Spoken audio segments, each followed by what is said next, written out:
What is up, my friends? My name is Patty Fatty Cake, and today I wanted to go through today's updates in Old School Runescape, and it is the first time since the Tombs of Amascut release that I really feel that this is like an absolute banger of an update. Super excited, and let's just dive right on into it. Jagex has listened to us or Reddit. I forgot where this was posted exactly. But there's basically just a little, a quick version, a quick guide, mind you, here at the top instead of just doing a long diatribe about the entire thing. And if you can see with all the different action items, there is quite a few different things to go through. We got a brand new quest, the Garden of Death. I'm not going to be doing this quest on screen for you. I actually like to go through them slow. I read all the dialogue. I enjoy the lore. I actually really love RuneScape quests. They put so much work into them, and they're just really good. I suggest you do the same or just spacebar your way through it. Do whatever you prefer. This quest itself is going to be set over in Zaya. Looks like over by the Shazian, not the Shazian encampment, but over on the Shazian side by the Lizardmen, kind of over by Cox. So that should be cool. I don't know anything about it yet, but we'll be doing that one after work today. It doesn't seem to be like a super important Grandmaster or anything like that. Kind of more of like a mid to lower level quest.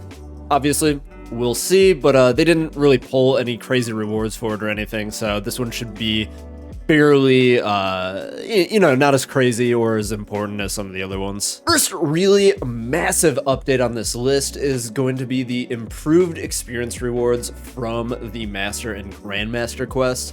Basically, if you guys weren't around for the polls, they polled if we should be increasing the amount of skilling experience that the higher end quests, the more difficult, the longer quests give you in their respective skills, or this would go into effect retroactively so that even if you are quest caped, or I guess you're not quest caped now because there's a new one, but if you were quest caped, you'd be able to go back and get all this experience.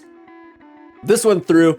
The experience is in game right now, and it is an incredible amount. I'm actually super excited to go dump all of this experience. This chart right here on the actual RuneScape website for the update shows you exactly where you can claim it all. Most of it's going to be at Purdue in Lumbridge. He's right in the castle there. It's where you get like a lot of the old quest rewards if you've dropped them or destroyed them. But some of them are going to be in different locations, like Radimus Urkel here for the Legends Guild. Just go onto the RuneScape website and they should all be right there. And I'm gonna cut to myself getting some massive EXP drops. Okay, big boy EXP time. Let's see, talk to Purdue. Look at that stack. I'm not even gonna go through it. Let's just get the EXP drop. Yes, please. There we go. There's just 3 others that we have to go on site. First one's Legends Guild. Talk to Radimus Urkel. Great name for an NPC. Bunch of lamps. Sick. Just gonna put all of these bad boys into not mining. Can we not do mining for these? Gonna have to do agility. Next one is the Mysterious Stranger Outside Tob. You just get 1 extra lamp for this one, and it looks like it's just combat experience. Last but not least, we got Ivan Strum. I don't know if there's a pun there, but as always, great naming. We get a Tome of Experience with a little bit more EXPs. Yeah, so 45k more experience. Not bad. I can't believe they really gave us all of this in just one day, one update. But we have the Combat Achievements Reward expansion. I already made a whole video going over these in depth, so I'm not gonna like really go super deep on this one. But it's here. Most of the proposed changes are in there. The one that I thought that was the stupidest they actually took out, so I guess great minds think alike. Anyways, there's going to be some great new perks here. Some of the better ones, in my opinion, are the upper limit for the boss slayer tests are going to be much higher now. That's going to be super nice, especially if you get a really desirable task like Bandos or Zora or something like that, where, having the Slayer Helm is super sick. Slayer Helm's super sick for all of them, but, there's some are better than others. Other than that, kill count reduction, super duper nice, and I'm sure there's some other ones that I'm just overlooking by going through this super quickly. And we get some new fashion scape, as if the Zuck helm was not enough. But you know what? I'll take more where we can get it. And the other huge thing for most players, Tombs of Amascut combat achievements, they've added nearly 50 more of them.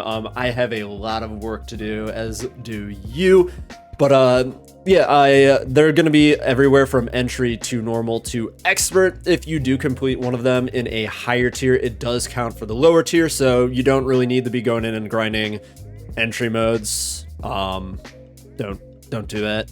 And yeah, I'll cut to the game and we'll take a look at exactly what they are. Oh no, they stripped Elite away from me. So let's go over the combat tests that they added into the game for the Tombs of Amascut. Looks like we're gonna have to go through them one by one. Let's look at entry mode really quick.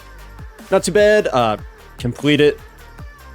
25 or above entry completions.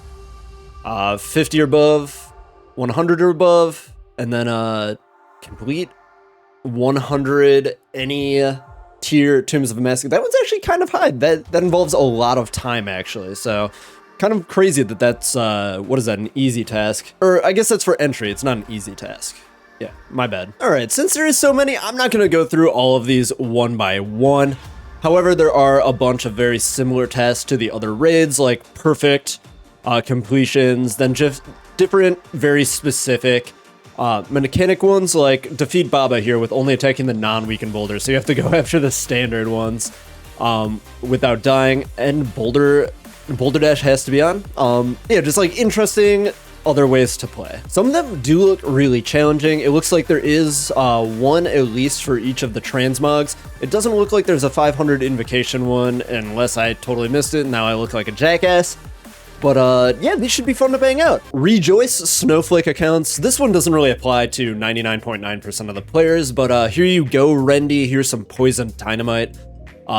Basically, Poison Dynamite is going to be a tool for 10 HP accounts and some other even like further Snowflake accounts in order to do damage without getting any experience. Read more into that if you want, but it really doesn't apply to most people. Other than that, it's kind of just quality of life changes, nothing too massive. I guess some pures can go back to the Apatol Island after you finish Monkey Madness without claiming experience, which is pretty cool, especially if you want to Chin or Barrage in the Monkey Caves.